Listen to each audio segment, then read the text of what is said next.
नमो भगवते वासुदेवाय। अब तक श्रीमद् भागवत कथा के 12वें स्कंद के 6 अध्याय हम आपको सुना चुके हैं। आज 7वां अध्याय। शौनकादि ऋषियों ने पूछा, हे सूत जी, आप हमें 18 पुराणों के नाम सुनाइए। सूत जी बोले, हे ऋषियों, उन 18 पुराणों के नाम इस प्रकार है: ब्रह्म पुराण, पद्म पुराण, विष्णु पुराण, शिव पुराण, लिंग पुराण, गरुण पुराण, नारद पुराण, अग्नि पुराण, स्कंद पुराण, भविष्य पुराण, ब्रह्मवैवर्त पुराण, मार्कंडेय पुराण, मत्स्य पुराण, कर्म पुराण, वाराह पुराण, नरसिंह पुराण, ब्रह्मांड पुराण और श्रीमद् भागवत पुराण। इन सब पुराणों में श्री नारायण जी के गुण एवं लीला चरित्रों का वर्णन है। किसी पुराण में सात्विकी, किसी में राजसी और किसी में तामसी धर्म लिखा हुआ है। श्रीमद् भागवत में श्री वेद व्यास जी ने केवल सात्विकी धर्म और श्री नारायण जी के गुणों का वर्णन किया है, वह हमने तुम्हें सुना दिया। अब कहो और क्या सुनना चाहते हो। ओम नमो भगवते वासुदेवाय। 7वां अध्याय समाप्त हुआ। अब 8वां अध्याय। शौनकादि ऋषियों ने कहा, हे सूत जी, आपने हमें श्री नारायण जी के लीला चरित्र को सुनाकर धन्य किया है, अतः आप चिरंजीवी हों। अब हम यह सुनना चाहते हैं कि मार्कंडेय ने श्री नारायण जी की माया को किस प्रकार देखकर श्री हरि का दर्शन प्राप्त किया और श्री वेद व्यास जी ने सब वेदों के अलग अलग विभाग किस प्रकार किए। सूत जी बोले, हे ऋषियों, जब ब्रह्मा जी ने यह देखा कि कलयुग के मनुष्य अल्पायु होने के कारण सब वेद ना पढ़ सकेंगे, तो वेदों का सार निकाल लिया और उनकी अलग अलग नाम रखकर अपने सब शिष्यों को पढ़ाया। जो वेद पुराणों में से निकला था उसका नाम उन्होंने मार्कंडेय पुराण रखा। मृकंड नामक एक ऋषि के कोई पुत्र नहीं था। उन्होंने संतान की प्राप्ति के लिए देवताओं के नाम पर बहुत तप एवं हवन किया। तब देवताओं ने उन्हें दर्शन देकर पुत्र होने का वरदान दिया। देवताओं के आशीर्वाद से मर्कंड ऋषि को पुत्र की प्राप्ति हुई, तो उन्होंने उस बालक का नाम मार्कंडेय रखा। जब उस बालक की आयु 12 वर्ष की हुई, तब उसके माता पिता विलाप करने लगे। उन्हें रोते देखकर मार्कंडेय ने पूछा, हे माता पिता, आप इस प्रकार क्यों रो रहे हो। उन्होंने उत्तर दिया, हे पुत्र, अब तुम्हारी मृत्यु का समय निकट आ पहुंचा है, इसीलिए हम लोग रो रहे हैं। मार्कंडेय ने कहा, हे माता पिता, क्या कोई ऐसा उपाय भी है जिसके करने से मैं जीवित रह सकूं। वे बोले, हे पुत्र, श्री नारायण जी की कृपा से मनुष्य के सभी मनोरथ पूर्ण होते हैं। यह सुनकर मार्कंडेय वन में जाकर श्री नारायण जी का ध्यान एवं तप करने लगा। जब उन्हें तपस्या करते हुए 6 मनवंतर बीत गए, तब देवताओं के सामने इंद्र ने भयभीत होकर अपने हृदय में यह विचार किया कि यह ब्राह्मण तपस्या द्वारा कहीं मेरा इंद्रासन को न छीन ले। यह सोचकर इंद्र ने मार्कंडेय की तपस्या भंग करने के लिए कामदेव, बसंत ऋतु, गंधर्व और अप्सराओं को भेजा। वे सब उस स्थान पर जा पहुंचे जहां मार्कंडेय बैठे तपस्या कर रहे थे। तब अप्सराएं उनके सामने पहुंचकर नृत्य एवं गायन करने लगी। बसंत ऋतु वहां एक सुंदर बाग प्रकट कर दिया, जिसमें भांति भांति के पक्षी चहकने लगे। शीतल मंद सुगंधित पवन बहने लगी। नाचते समय एक अप्सरा का वस्त्र हवा में उड़ गया। तब वह नग्नावस्था में ही ऋषि के निकट जा पहुंची, परंतु उससे भी मार्कंडेय ऋषि का चित्त चलायमान नहीं हुआ। तब श्री नारायण जी गरुड़ पर बैठकर उनके पास जा पहुंचे और उन्हें अपने चतुर्भुजी स्वरूप का दर्शन देकर इच्छित वर मांगने को कहा। भगवान त्रिलोकीनाथ को देखते ही मार्कंडेय ऋषि ने स्तुति तथा परिक्रमा करने के पश्चात हाथ जोड़कर इस प्रकार कहा, हे प्रभु, मैं अपनी आयु में वृद्धि चाहता हूँ। यह सुनकर श्री हरि ने वरदान दिया, हे ऋषि, तुम कल्प के अंतिम समय तक जीवित रहोगे। इतना कहकर श्री हरि वैकुंठ लोक को चले गए। ओम नमो भगवते वासुदेवाय। 8वां अध्याय समाप्त हुआ। अब 9वां अध्याय।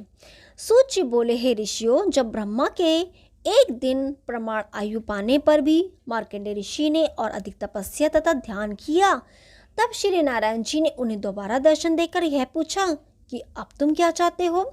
ऋषि ने हाथ जोड़कर उत्तर दिया, हे भगवान, मुझे अन्य किसी वस्तु की अभिलाषा नहीं है, परंतु मैं आपकी माया का थोड़ा सा कौतुक देखना चाहता हूँ। श्री हरि बोले, हे ऋषि, आज से 7वें दिन हम तुम्हें अपनी माया दिखाएंगे, परंतु तुम चैतन्य बने रहना। अस्तु, जब 7वें दिन मार्कंडेय ऋषि नदी के तट पर बैठकर तपस्या कर रहे थे, तब उन्हें दिखाई दिया कि एक ओर से बड़ी जोर से आंधी उठी चली आ रही है।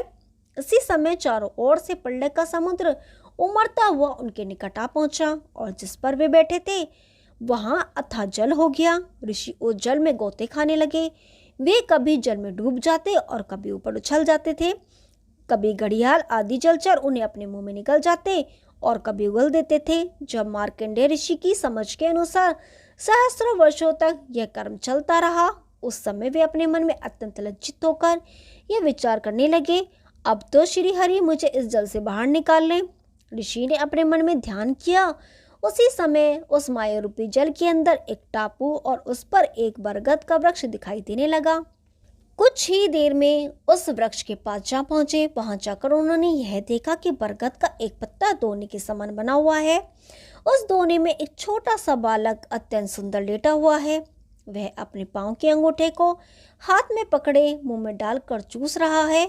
मार्कंडेय ऋषि समीप जाकर उस बालक की छवि को देखने लगे। उसी समय उन बालक रूपी भगवान ने अपना श्वास खींचा तो उसके साथ ही मार्कंडेय ऋषि मच्छर की भांति उनकी नाक के छिद्र में घुस गए। ऋषि ने उन बालक रूपी भगवान के शरीर के अंदर पहुंचकर संपूर्ण पृथ्वी, आकाश, सूर्य, चंद्रमा, सातों दीप, नवों खंडों, दसों दिशाएं, आठों लोकपाल, समुद्र, पर्वत, नगर, ग्राम, वृक्ष, तालाब, चांदी, सोने की खानें, ऋषि मुनियों के स्थान, अपने स्थान और संपूर्ण संसारी वस्तुओं को वर्तमान देखा। उन सब को देखकर ऋषि को अत्यंत आश्चर्य हुआ। जब बाल भगवान ने पुनः श्वास छोड़ी तो ऋषि फिर से बाहर निकल आए। बाहर आकर ऋषि ने फिर उन्हीं बालक रूपी भगवान के दर्शन किए, परंतु जैसे ही उनका चित्त चैतन्य हुआ, उन्हें यह अनुभव हुआ कि वे पहले के समान नदी के तट पर जो के त्यों बैठे हुए हैं। जब ऋषि ने विचार किया तो यह पता चला कि संपूर्ण घटना में 2 घड़ी के अधिक विलंब नहीं हुआ था। ओम नमो भगवते वासुदेवाय। 9वां अध्याय समाप्त हुआ। अब 10वां अध्याय।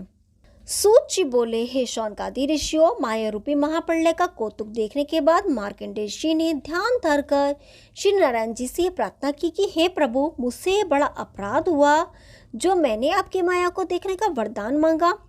हे स्वामी, आपकी माया को ब्रह्मा इत्यादि देवता, बड़े बड़े ऋषि मुनि और योगी भी नहीं जान पाते हैं।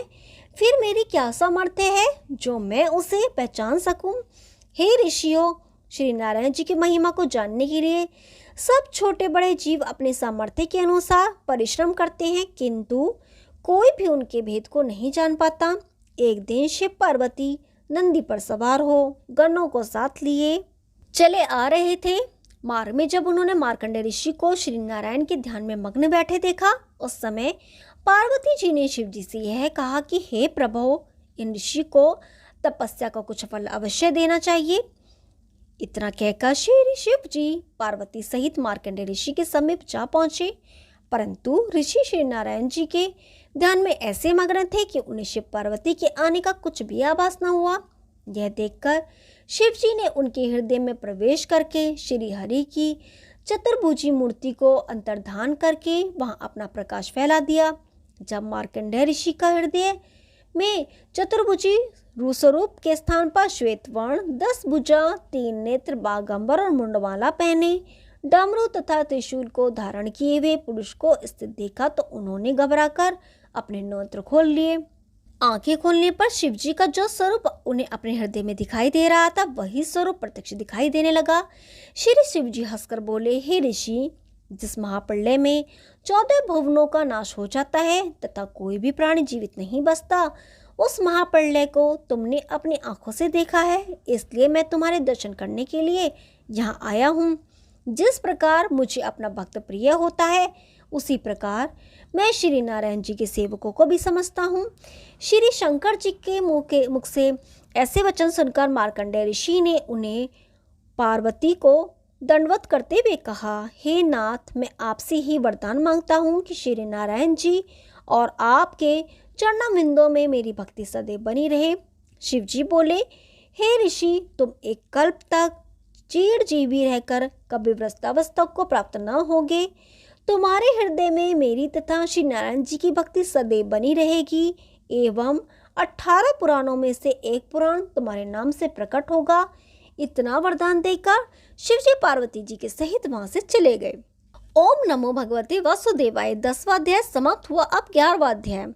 ऋषियों ने पूछा, हे सूत जी, अब आप श्री नारायण जी की पूजन की विधि बताइए और यह समझाइए कि श्री नारायण जी शंख, चक्र, गदा, पद्म आदि अस्त्र, वैजंती माला और पीताम्बर को जो आठों पहर धारण किए रहते हैं, वे वस्तुएं कहाँ हैं?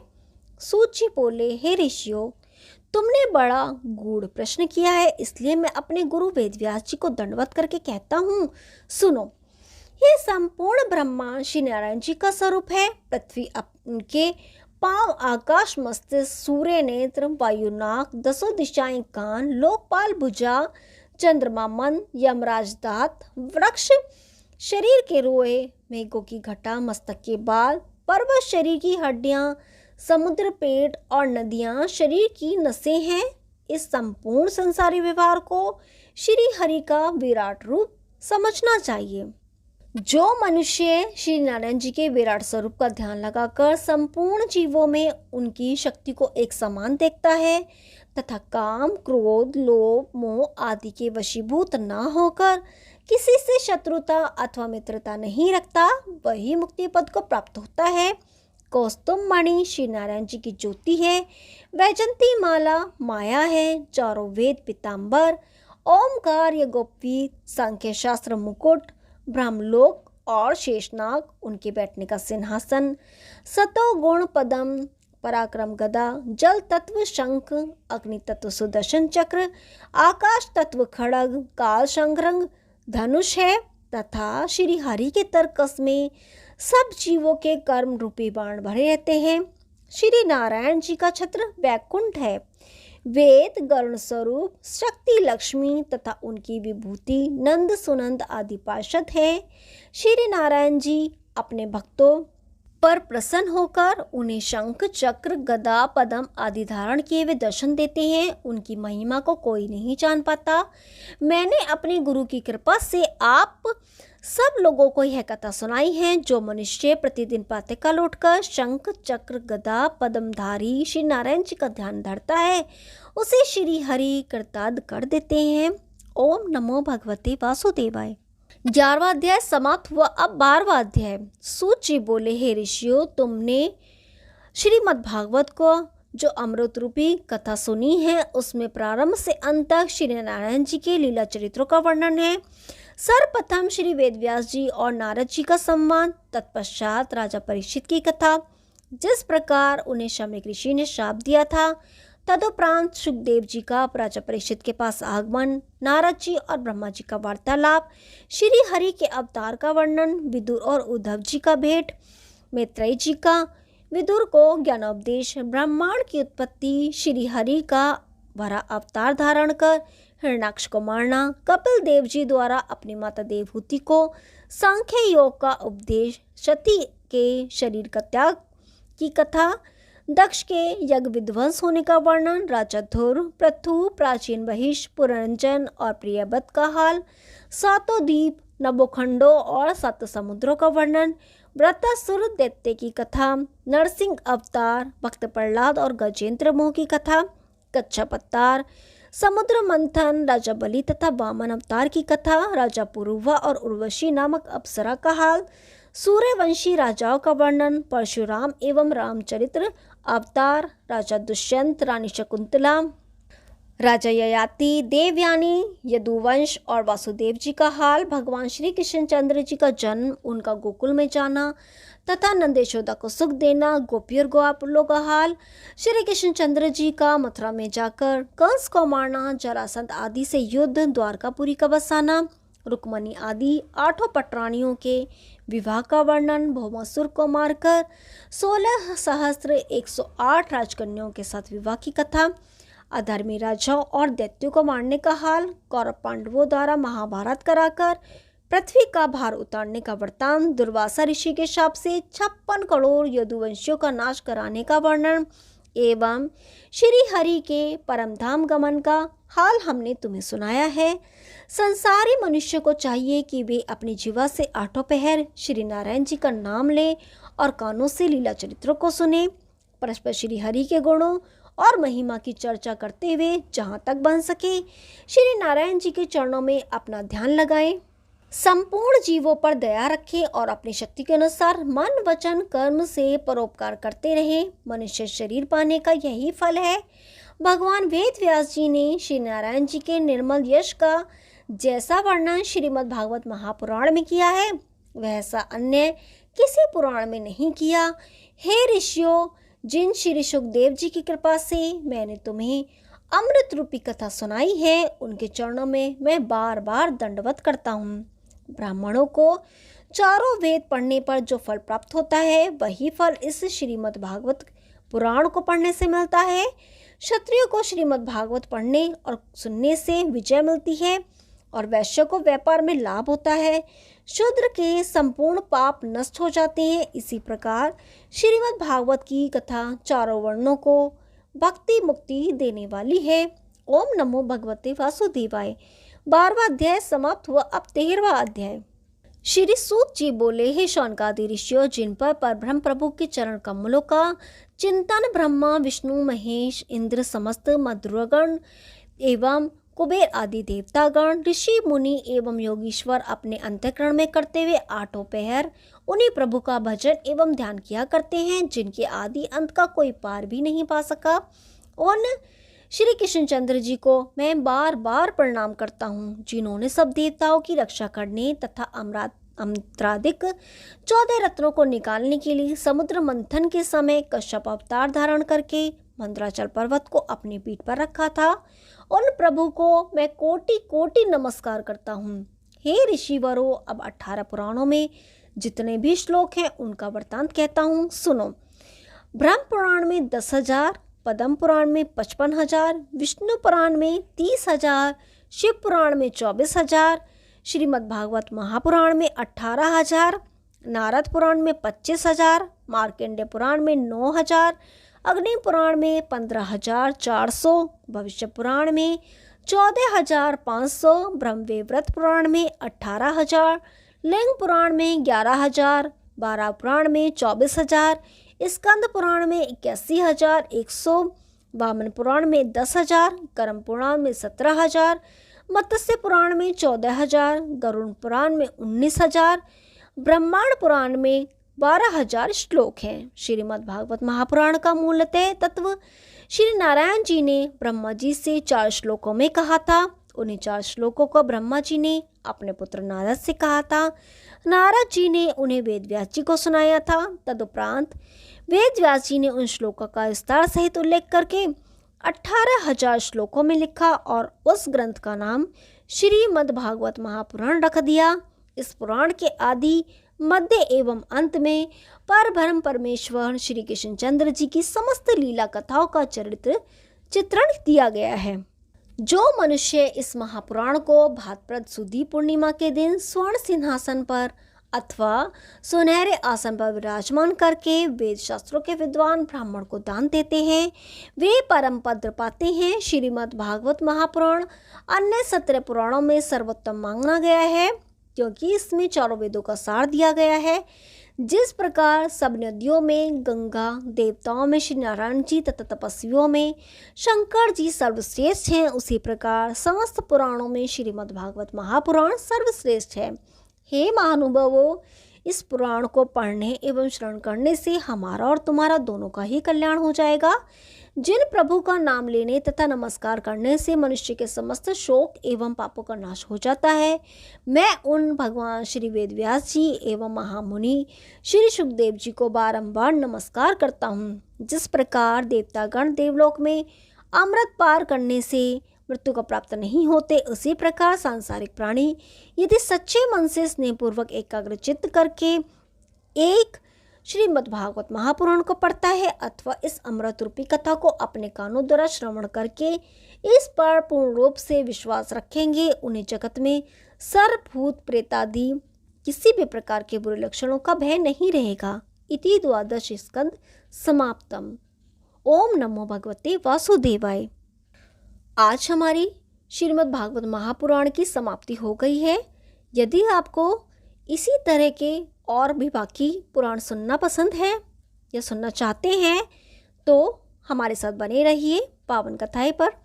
शुक्रिया।